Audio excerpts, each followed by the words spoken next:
TOMTV bu meng tabiriba pumna mapu taram nokcheri ngasigi promising stars da kudol tamjagadori basi akhoi pumna makki thamoi bu joy toba ngamrakli bi young stars singnadi hendok thudokna pamnari bi Dolly Gurumayum kudol tamjage punna meng taminasi aha mamakta da Dolly bu TOMTV gi mai degi taram nokcheri huji TOMTV gi studio da Dolly da phambiri masta kari phaubi gi habeda hoi beer singta kastang set obi ahan mamakta da TOMTV bu yengbiriba amadi viewers singbu Dolly na kurumjari TOMTV na amadi chechena smai taraga aibu kaubirakpa smaina haibirakpa se ayam harauje akoi TOMTV na lejari basi akoi gi iramdam gi akoi gi mapalamda khadang akoi gi thokchaba ngamnaba young star singbu oiro any field kudimakta hotna janaba ngamjanaba thamjaba akoi gi platform ni thagachari Dolly koi wari sam nungai na sanaji tension kemta lebiga nu kwa adu ahambada Dolly se koi hangjaningi se api ngai degi Dolly su film nung kumningba phaubirakra ntraga minje mamangda acting atam tawbirakra onana laibra isai oina pambibra kamai tawbigi ge smai tawne aise pi ngandi ke bayam pamjareba ke budi ai adum makeup ka ubada ai jam haraujabada dum kening ba phaw lipstick am thaning ba adumana rai phawe aduga hoi aina kumninge aduga mama da su aina dum ayamatana mama ai hengwai kumjagi ko film kumjagi ko taraga amaina kumning mandana ai thaina ngai kan da su matiam ga yaw khaba leiba warakta film amada habdi haktang matiam tang yawba danga toy yam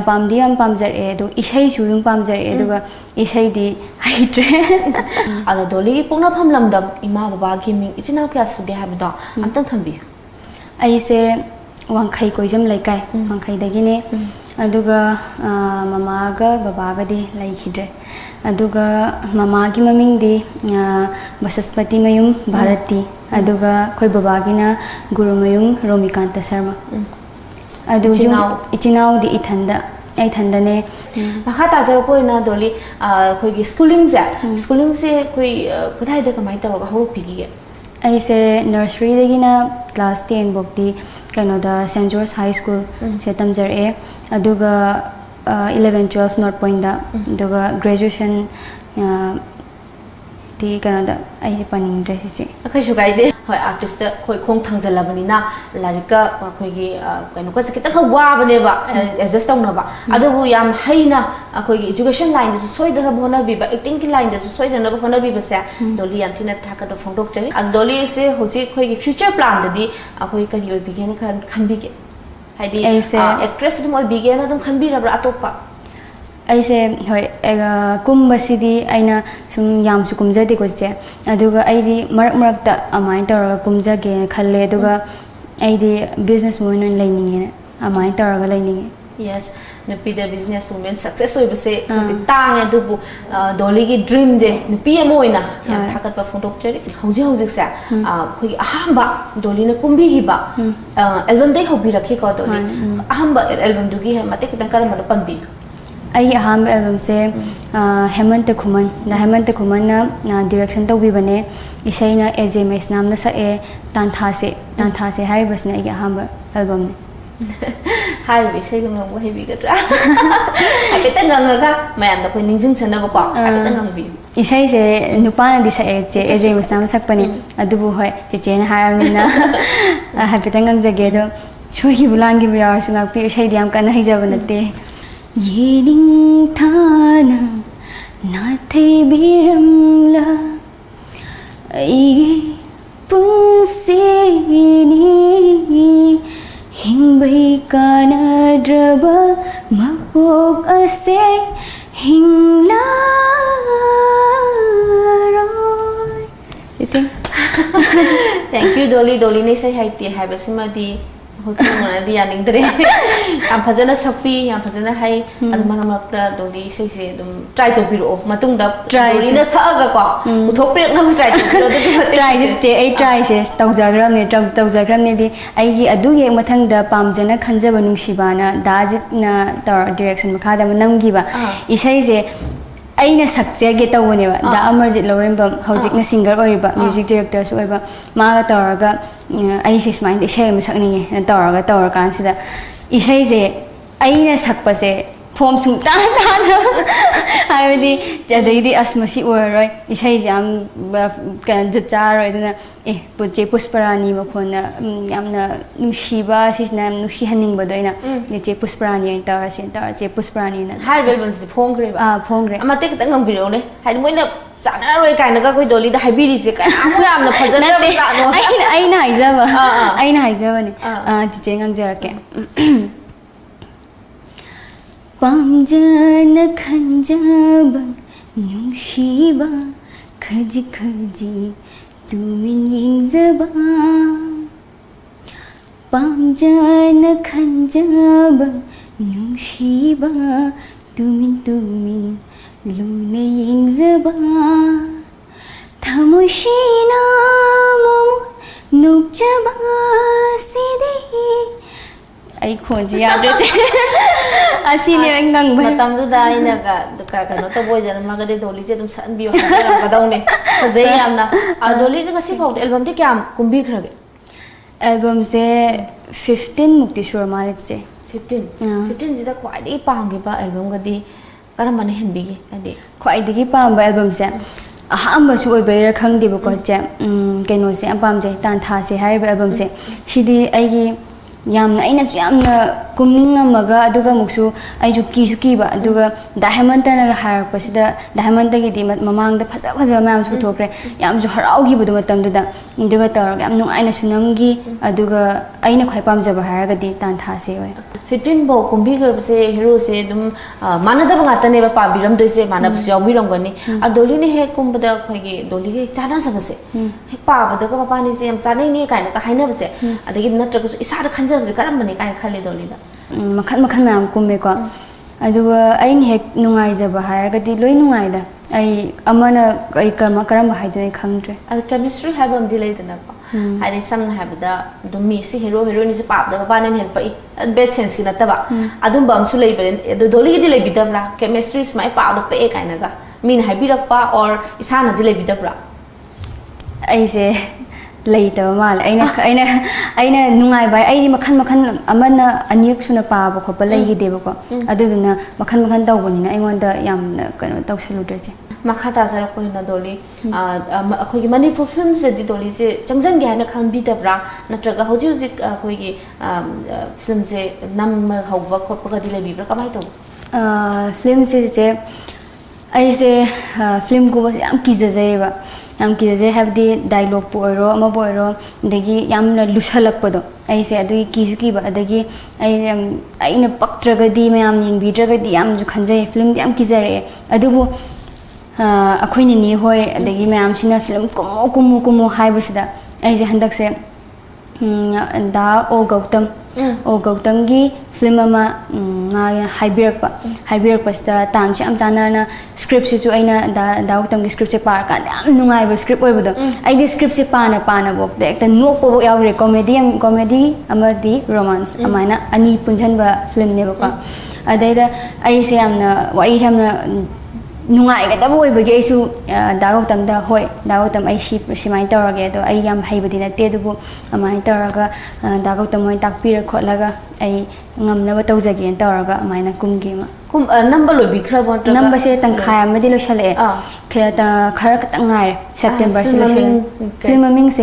ꯃꯃꯤꯡꯁꯦ ꯍꯥꯏꯔꯔꯣꯏꯒꯦ ꯆꯦ ꯑꯗꯣ ꯍꯥꯏꯕꯗꯤ ꯗꯥ ꯒꯧꯇꯝꯁꯨ ꯐꯤल्मꯁꯦ ꯃꯃꯤꯡꯁꯦ ꯃꯥꯁꯨ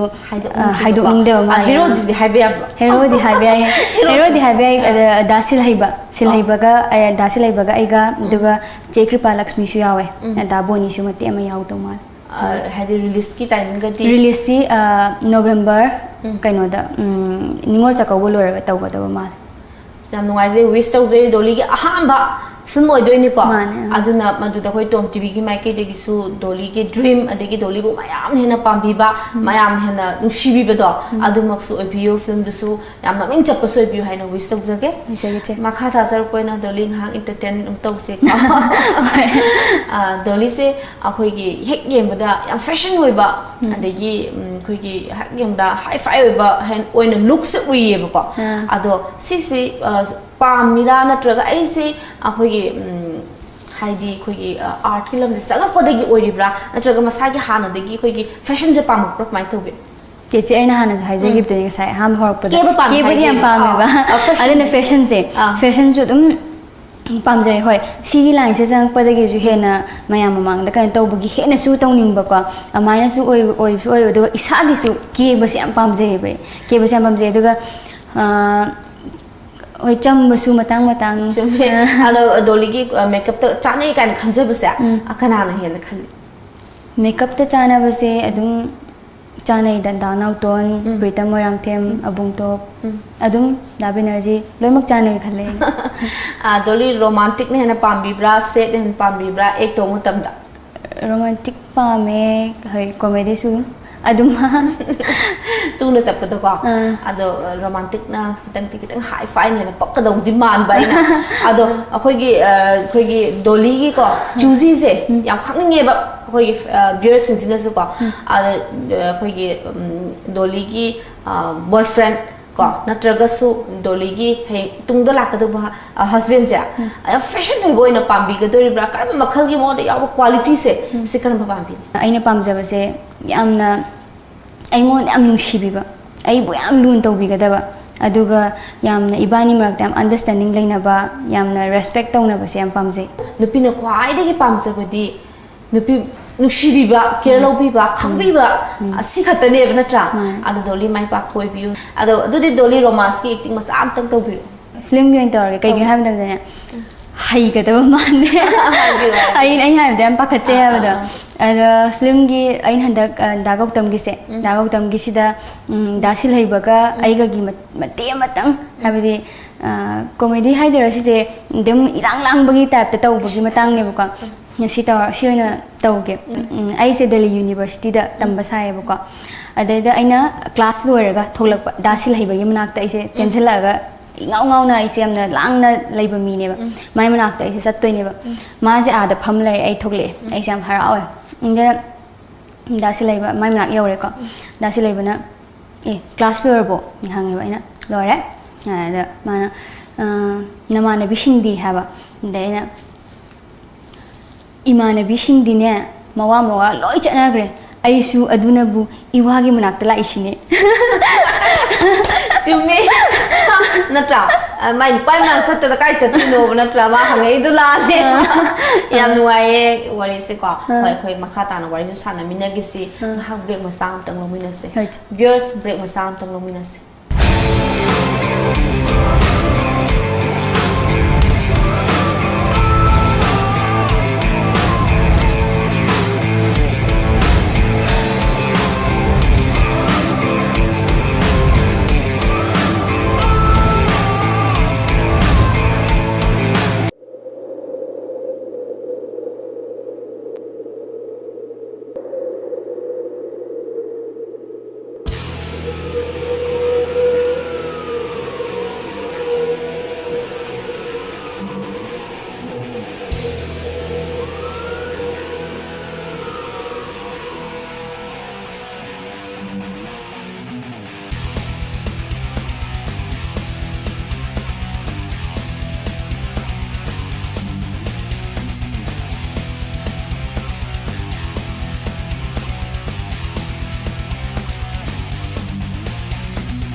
Manipur ki ahan ba 24/7 cab service oiriba lamjingba cab na ahan bo oina miyam gidamakta monsoon offer ama pijari bo offer adudi 5% discount on any trip or any package.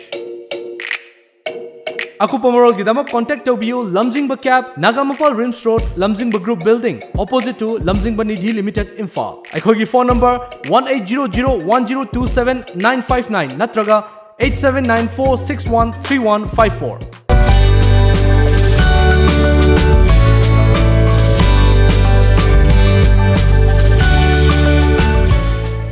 break ki matung da taram no mong chari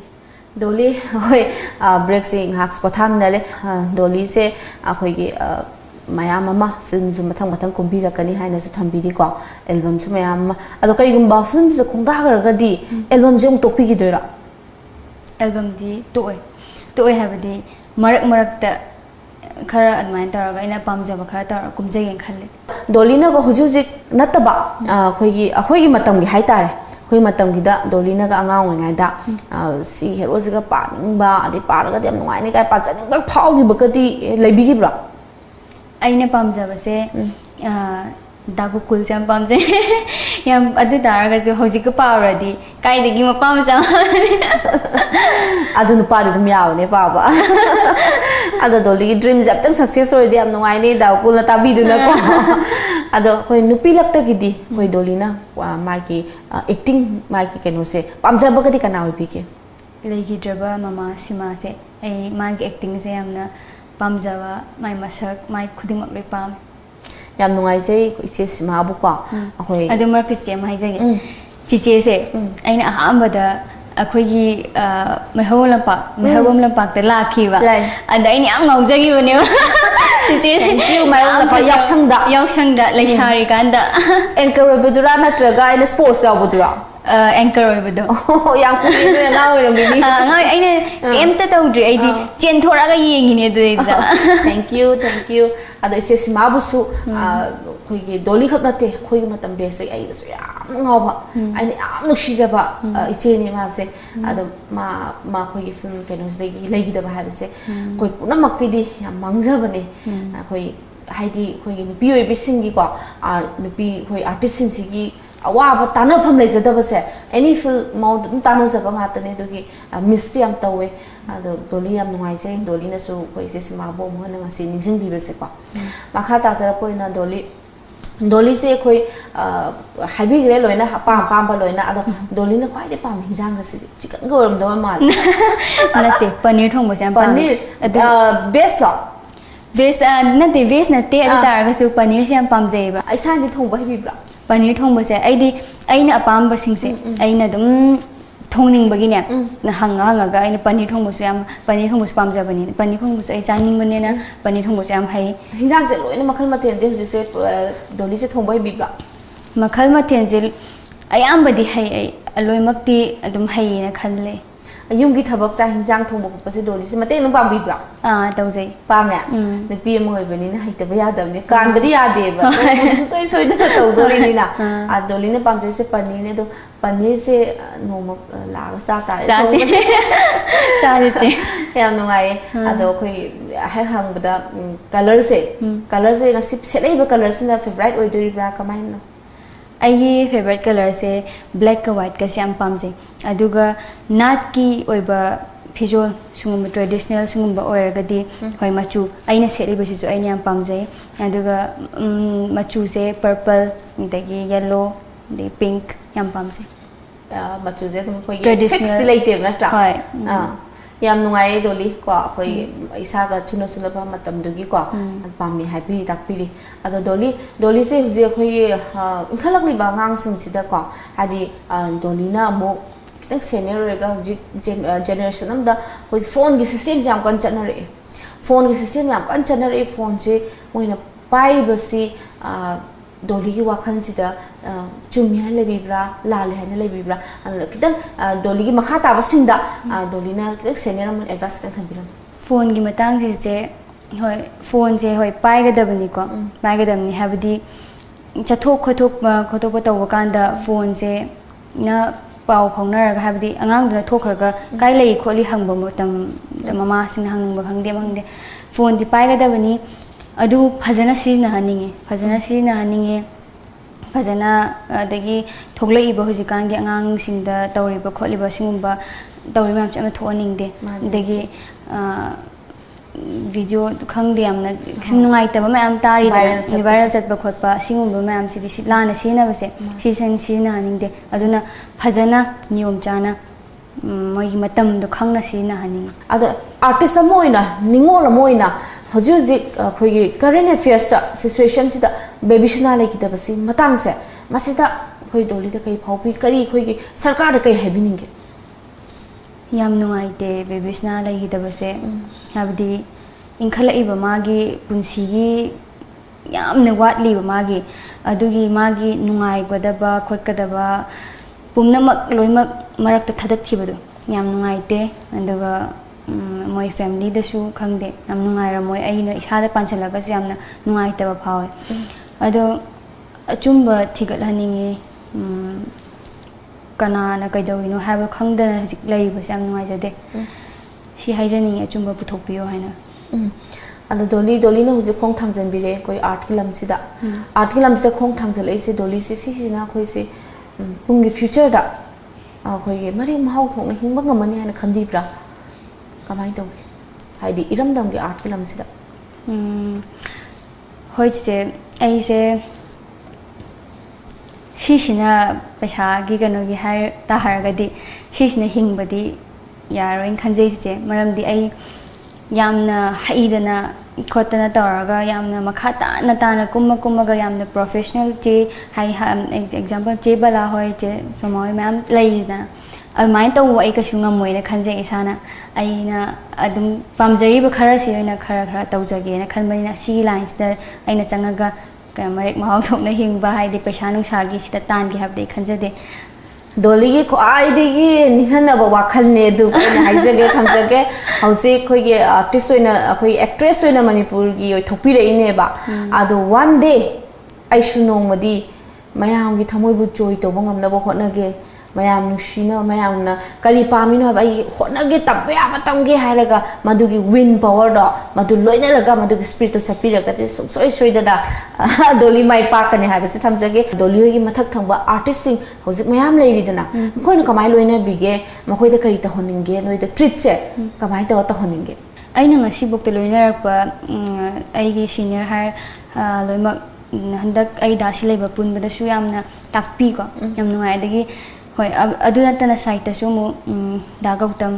director adaidi khangdi da je da hema khangdi loima ayam basing sei loima phaja loina banina moina lo tawi po to idam penjei ba aduna atopa henba kaida honinge hause moina loi tawbir la amnina kai haiga doino khangge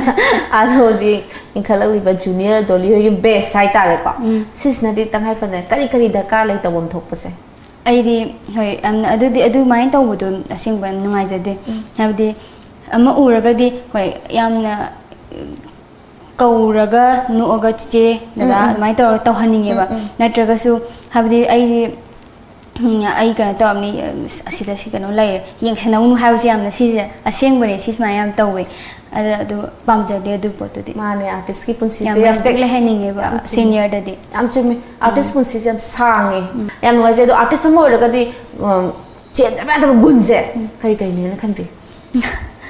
artist mo ragadi hoi hojik respect sima diamna daka oi ko amaga da respect tawna base aduga artist mo ragadi hoi masagi केजा नौजबगी सिसे सिमसु दम यावरग लेगदम खनजे हाबदी आइदी film Dadan कन तवे हाबा यादेबा album Dadan केगदम ने हाबा यादे सिसु दम इसा से नानजबा केजबा सुमाइन तवरग लेगदम ने मयाम मिंसेनी ना होय मयाम मिंसेनेबा अदुना हापे साइबोक थोकपदसु अमरसु मीना मसक खंगदबा ओइबनिना अदुना फजना कन तहनी आर्टिस्ट की गुण हाबसे अदु केबा नौबा ने मरोइना रेस्पेक्ट सी ख्वाइदे डोलीदा नुवाइतबा फीडबैक पिरकपदा ख्वाइदे नुवाइतबा वाहिसे डोलीदा थमोइ सोपा वाहिसे करम बोइबि ख्वाइ नुवाइतबा हारगदे अदुना सुने याम बाइसे कैनोजे कुमरो शिरा काना मु खलकपा यावै को हाय कै हायगदगे हाबदा अइना कुंबा कांदा होय नौरी अइसे नौरी अदा एक्टिंग दुम ngamnaba tawjari adu taraga adumai su tawe aduga aduna tabida kama haga du kyam kesan mali har payawi adagi snang yam pi du tawe ai khangi ai sana pi ado adumaina khangdi amna nuai taba community yawba mayam yawe adubu yengning ai bu nungsibiba khara di ai yengbiri ko khanbagi ai adum makhata na khara adum tawjari sine da amaina ngangbirap khopirap mayam nuai jate adugiti Dolly yam chummi khoi artist oi bas ta kwari thamoi sokpa wahai ne du wahai do haidi khoi na di khoi kitang tawjari bisna mayam kitang penjana ba mayam kitang nokchana ba mayam awa po thajana ba khona jari ne ba dialogue ma sam tang to mina se yai je khoi Dolly gi artist amagi gunje karai fa bo chelage ha bisi yeng doi ne ba yam nuai thawrasi ko Dolly kay na lang ngarang ayon da yam usita na nami to mani ang amido nang nupa da ina mun bra ai nupa mun bana tinya nang na ai nupa da call to sila mi do kay gino ba adu ne actually sabi ni ma supa khang ne adu anytime aina phone to ba ye ma huji pu mapu pa la ba mapu pan bai ji kay no ai ma lai lai na nang na ai nupa da call to sila bai ji bu adu hongnari bra Dolly gi wakhan du yam la le nupa do ina happy yo aina call to ba to pai ri no khangdeda haujikan nupi singse tawba yam ngami noigumase noigumase leiragadi ne amatta ju charo aduna ne noi nupa su thiyo aigi nupa do ai nupa ai lam leijage Dolly wakhan du di yam la lebu ado Dolly sauna rugum se bani nupi masen khoni se michang jangna ro se ba maram di akhoi di pang jare ba akhoi di sum hadi wakhan do mat dum sam lejari ne ba ado yari bu nupa moi ne ba la li se natra ado mana phone pa ram draga de su phone do ani ro mak taw ning dra nya taw ro ko ado nupa do ne ba hana mai nupa de la li se last nupa do la lam dra nupa de la lam ni ado iba ni tinner se ko iba tinner ni adna nupi be gi thamoi se bu moi na phagi ni kai na khali se yam lam dra la le ado Dolly gi nupa da aina taw bu da phone pa rakhi do ado open nang ta ngasi thi nang ta chai that piu chai that jira chai that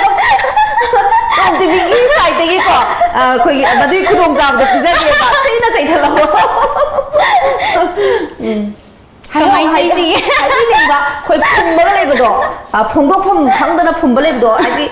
kai harak ka dragon tak aram ba thau ga ta khanja hong doi ne ba ado phum do pi ho ro kai su kai de as ai kamai chai ji ge nupi se sana pot natte aduna ne nupi se noina pamdragadi ne noina apam bada adu khala koi koi ba bante aduna ne nupi se phajana koi taragadi phajana koyo jagat tawgano aduga kamanu je haitre aduga ne kemta ai bu nu sibiyo dum mi gi hening de na tra nu sinar ka di mi gi hening de ba yam chumme yam nuai ngak tang smai na Dolly ga ngak tang nok pa se ko a Dolly pu si si ta khwai di gi khoi gi Dolly na pizani ba credit se ngasi Dolly na khoi iram dam na sida anam mana di khangna re masi gi Dolly na khangna re credit se kana ra pi bi ninge Dolly gi wakhanda credit se ai se ahamba aina album kumba aina tan thase hariba se se hawrpa matamda ai mama baba di puna dum lai hidrabani ko aduga yumdasu koi gi ma choi lai mam se mak thabak china ba ngak tanina ai se kanaga inaga doino haiba pose ai amna matha sa jaiba hai pakhachaba ai kanaga minaga doino haiba pose ai mo dum pakhachaba matamda aham harakpa su ai se kan mi loi mak mama khangde admai loi chana bani ai ngonda ai se kanaga se minani khambada ai se ngaoiba loi mak office kana ba ngak tanina adu matamda khoi gi inama akhoi dadagi nupi mana tawraga aina haiba kana ma yam harau raung yarakhiba aduga maaga dum loinaraga ai chatkhiba khudingma aina kumjaiba khara adu marakta su hoinini khara nini santi kana mana su mateng pangbiba budi yaw aduga aina haraga mana thabak chi khoina man thabak chin bakanda ayamba de khoina maga chakminamina ai inama da credit bizage yan nuai na mana dam chupada Dolly bu kadai da soi hini haiduna yengsin bi besa hani ai tan ina mabusu ko TOMTV mai kai dei gi thanks and haisage aduga Dolly ai samak se Dolly ga same case ai mamang da su dum panjagi bani ai mama wa thabak tawe aduduna ai su inna ba mi leitab awa wa je mayok nei adubu ai haijeningi di isan isabu walam khaba ngamaba walam khajar ga chata di mi ina bai mathau ta de mi ina drasu yai aga ai thanda dum shooting ji chatla lai mayam chapmi nei mayam ai family group ne chapmi nei mayam do hoi film gi family group ne duna akoi bu kadai da shoigin ha jmu dum yengchan bi ba ada khoi gi iram dam sida leibiri ba khoi viewers sing se sida Dolly na aroi boina haibining ba hai ama tang thambira ai TOMTV smaina kana ta satellite channel ama smaina lai ropase yamna ꯆꯥꯎꯈꯠꯄꯒꯤ ꯃꯉꯥꯜ ꯑꯃꯅꯤ ꯍꯥꯏꯖꯅꯤꯡꯉꯤ ꯑꯗꯨꯒ ꯃꯐꯝ ꯈꯨꯗꯤꯡꯃꯛꯇ ꯌꯦꯡꯕ ꯐꯪꯍꯟꯕꯤꯕ ꯍꯥꯏꯕꯗꯤ world countries khudimak mafam khudimak no yeng phang biba habdi aina thaina mapan chatpa kanda su mapan chatpa kanda channel tv yeng makanda aina manipuri gi channel amatang or ju phangadi kana yam khanjaba do aduga hajik ama tom tv channel ama hai leibirakpa adagi manipur sta kai thui kai hauji hauji khuda ki pau phangan biba yamna khangde yam haraujai yam nuaijai matung tabadasu tom tv mayam gi seba tung koina sangna tawbiba ngambo oibiu sidagi ahen hena seba taw ngam oibiu haijani akoi akhangna matam na akoi Dolly wai sanab se ei sa su penja hodre ala koi beer singna su hai dum hair kadoi ne ba ko ado matung da mo khoi Dolly da haijarake makha tana unajana baki tanja du logjake masi gi wenti Dolly oi promising stars se khoi Dolly de kaya logjara kaina ba tang logjake ado promising amtang tawbiramo matam sangna Dolly se matam mayam gi seba tawbini hai nam tak promise amtang tawbiramo hoi promise so sweet and see thank you sigoina di matang solution jage ko beers ngasi goina di promising stars khudol tamjabagi tanja mikup asida lotion jage mathang episode ta amu anoba guest puduna laksake makhal mathel gi guest puduna laklaga amu khudol tamjage aroi boina kaina na ba yathang jari